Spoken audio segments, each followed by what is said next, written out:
So about 40 days ago, Tim Walz comes out and he says that he's going to get super, super serious about fraud. And then he decides that he's going to choose an independent auditor of his choosing to go and look at 14 different programs within DHS that had been riddled with fraud. And DHS just so happened to contract with Optum Services to go after the fraud within those 14 programs. Well, the issue is Optum Services is actually overseen and owned by United Health Group, which is also not allowed to oversee Minnesota Medicaid dollars because they have engaged in conflicts of interest and absolutely absurd billing practices in the past. So there's layers upon layers of fraud. And when I submitted a data request to DHS to try to figure out why it is that they were contracting with an entity that they statutorily can't, here's what we found.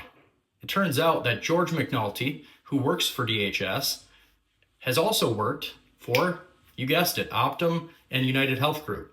He worked there from 2018 to 2021. And after leaving and then joining the state government, maybe he saw it as advantageous to shove money, your money, directly to his retirement fund, which resides over at United Health Group. This is a prime example of big government and big business being in bed together and really screwing over the working class in the meantime. We need to call this out. We need to see it as fraud as well. And we need to make sure that we're holding our agencies accountable, not only to prevent the fraud, but to stop the conflicts of interest and self-serving nonsense that's going on within their own ranks.